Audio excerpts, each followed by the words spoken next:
In a recent opinion piece by journalist Charles Woolley, he recounted a conversation with a newsagent called Dave. He tells me the lottery business advises its retailers not to consider that they are selling you some kind of fabulous but infinitely unlikely ticket to a fortune. No, we are selling you something much more precious, Dave smiled. What we are selling is hope. Given the sales of lotto tickets, people are willing to pay for such a precious hope. In an uncertain world, people will grab hold of whatever hope they can have, however unlikely. Easter is a reminder in an uncertain world that there is an unlikely hope, but one we can all grab hold of. This hope truly is precious, yet we don't buy it. It's a free gift. Also, it's not a gamble. There are no odds. Simply believe the odd but historic reality of the resurrection of Jesus. In this true event, it means that God's promises are true, his promises of a coming kingdom, and so guaranteed hope arises.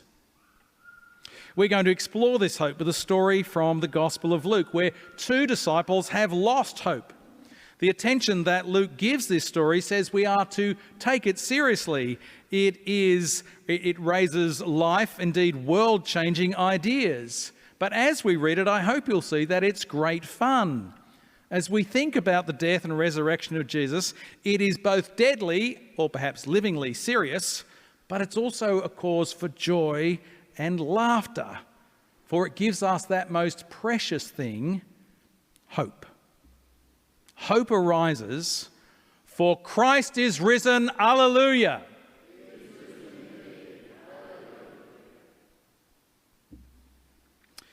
The story in Luke 24 is of two disciples. We know that one is called Cleopas. Now, it is possible that this is the husband of Mary. Now, there are many, many Marys in the Jesus story, but one of the Marys is known in John 19, who she's witnessing the crucifixion of Jesus, and she's known as Mary, the wife of Cleopas. So it is possible that what we have here is Cleopas and his wife Mary making their way home on that first Easter day. And I like to imagine that what we have here is we have Mary and Cleopas a number of years later giving their story to Luke, because as we'll see, they never really get to tell their story. And we're told that Luke goes and finds, back in chapter 1 of Luke, that he's tried to make an orderly account. He's gone round and interviewed people. So I'd like you to imagine we have Mary and Cleopas sitting down with Luke. He's making notes as they tell their story. And they're leaving Jerusalem on that first Easter, thoroughly depressed. They had hopes. They had hopes in Jesus that he was going to be the Messiah, the one who was going to bring redemption to Israel, the one who would bring salvation, peace, shalom to the whole world. And yet he was crucified. And so those precious hopes lay dead and buried in a borrowed tomb. And they're having an intense conversation, the text tells us, as sometimes married couples do. There's both nothing to say and a lot to talk about. What now? What do we do now? Well, it's all over. We might as well go home. We are told at this point that Jesus joins them, but they are kept from recognising him. Now you can imagine Cleopas and Mary smiling at each other as they tell this part of the story, because it adds a fairly major ironic twist to what happens as we go on. Jesus asks them, "What are you talking about?" This question so captures their attention that they look depressed and they stop. And Cleopas says, "Are you the only one that doesn't know what's been going on?" Now, the irony of this is huge. They're talking to the only one who actually knows what's going on. And then Cleopas starts to tell the story of Jesus of Nazareth to, well, Jesus of Nazareth. You can imagine Mary kind of giving him a dig in the ribs later on and a big roll of the eyes. How foolish must Cleopas have felt later on, when here he is speaking of his doubts, his understanding, however incomplete, of what has been going on with Jesus. They'd heard the news of the women and the empty tomb and angelic announcements, but that wasn't enough. It's all over. We're going home.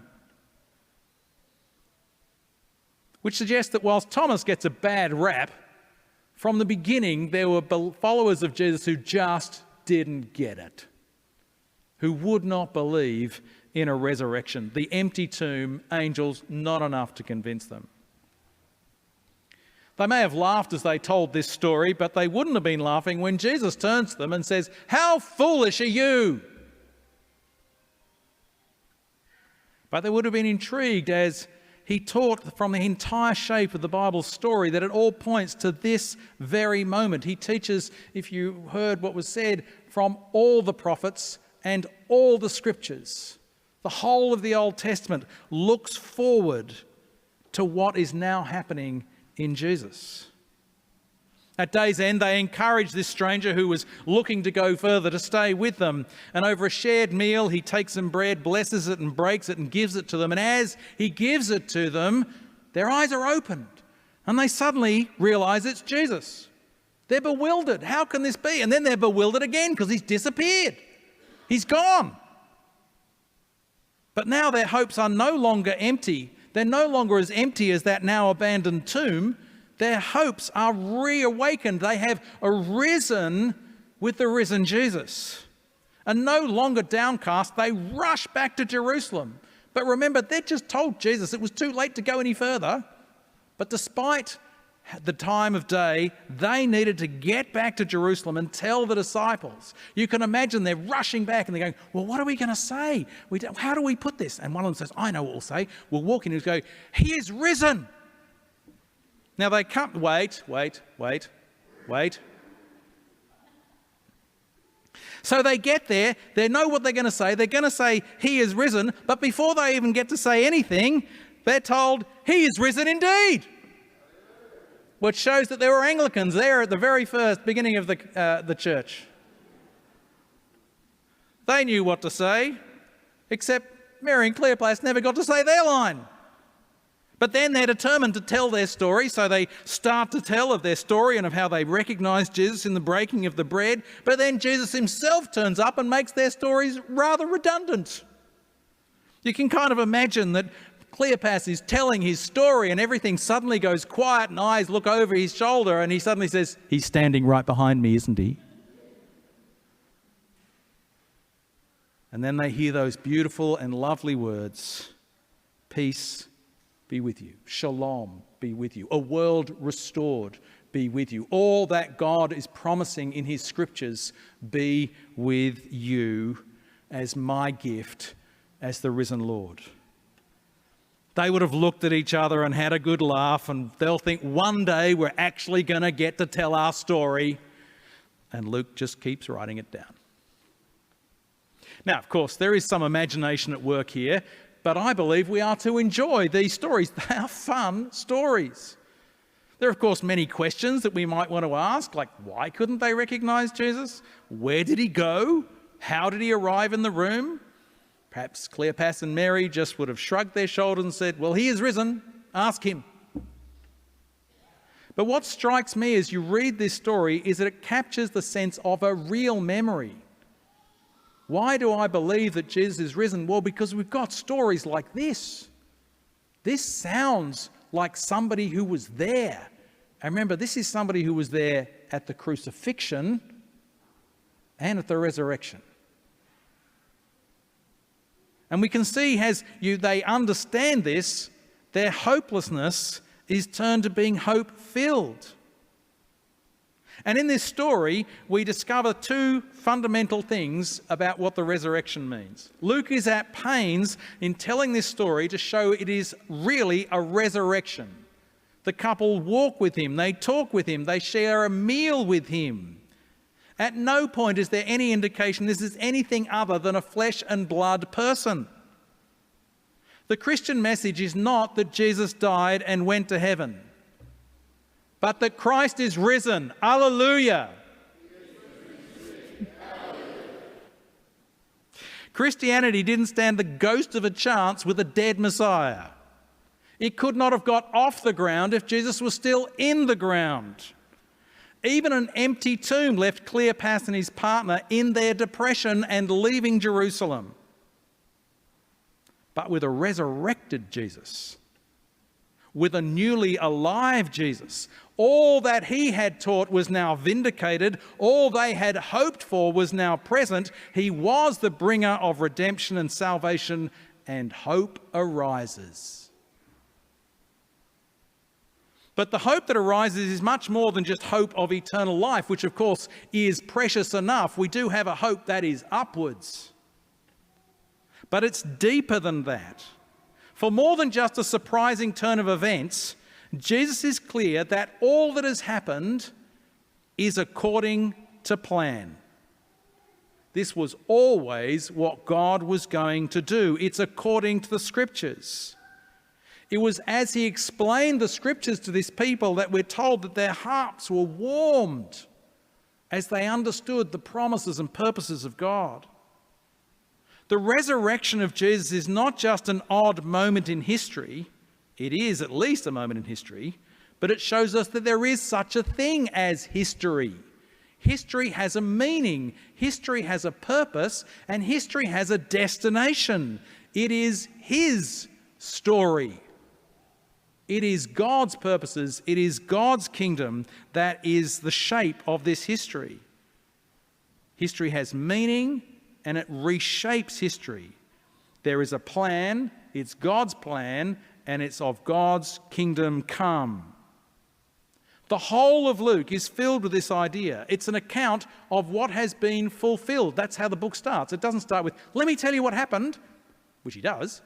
But what he wants us to know is that things have been fulfilled.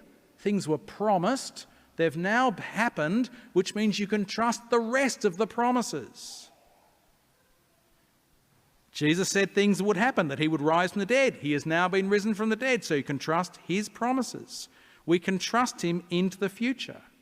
And we are encouraged, like those early disciples, to turn around and to come back. What's what the Bible calls repenting, and know that we are forgiven. God's kingdom is here now, and it will fully come in the future. And we're invited into this kingdom. That God can be trusted is the basis of our hope. That this was all part of God's plan means that we can, despite present circumstances, trust that God is in control. We may look around our world and feel like those disciples on that Emmaus road, that our hopes are crushed, that we are hopeless. But then we can remember that the risen Jesus is with us and God remains in control. Our hope is not based on what's happening to us now. It is based on what God has done in Jesus in the future and what he has promised will happen to us, what has happened in Jesus in the past and what will happen for us in the future. It means that we can look both forward and up as Christians. We look forward and up. Now, I don't know how you're coping with the current world situation. You may be getting anxious. But that Jesus is risen should allow hope to arise even in this circumstance. God is in control. There is only one world leader. And it should bring us great joy, and it should help us not lose our sense of fun. Do you think Jesus was enjoying himself on that road to Emmaus? He knew exactly what was going on. This joy-filled hope is not just for the future, it is an active hope to be lived out now. It's an active hope that will impact how we act in our relationships, how we think about politics, how we use our money, and how we use our time. We will not act in desperation or despair, but we will act in all ways in faith, hope, and love. It's a profound hope that should lead us to think deeply and care deeply about the issues of our world, and so let the hope that we have arise in our thinking and actions about our world. Now, it's about the resurrection.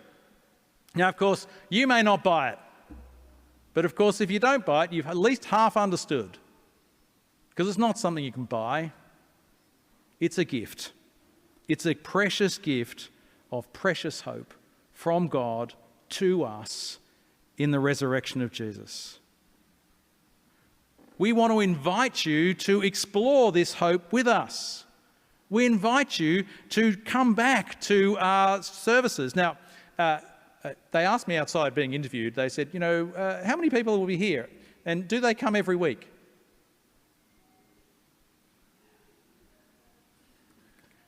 C of E doesn't stand for Christmas and Easter. But we're having a special Sunday, the Sunday after the Ascension. We're calling Comeback Sunday. Of course, we want Jesus to come back, but we want you to come back. We'd love you to come back and continue to explore these issues of hope. After Easter, we're going to be having a sermon series called Hopeless Sermons. Now, you might stop that. You might think all our sermons are hopeless. That's okay. We're doing our best. But we hope that you'll come as we explore and think through issues around politics, issues about relationships, issues about creation, issues of progress, technology, science, as we think, what does our hope in the resurrection, as we look forward and up, how can that impact how we live now? We'd love you to read a Gospel of Luke. There are plenty at the back. We'd love you to come to some of the events that are in the wrap that are there. We've got loads of things that are happening so that you can explore this hope. And I pray that as you've been listening, your heart has been burning like it was for those early disciples as you've heard the scriptures being explained. That it will turn you around and that you will come back to the risen Jesus. The Jesus who stands before us and says, "Peace be with you." All that God has promised, all that God longs to give us is in Jesus. What joy, what fun, what hope. Christ is risen. Hallelujah.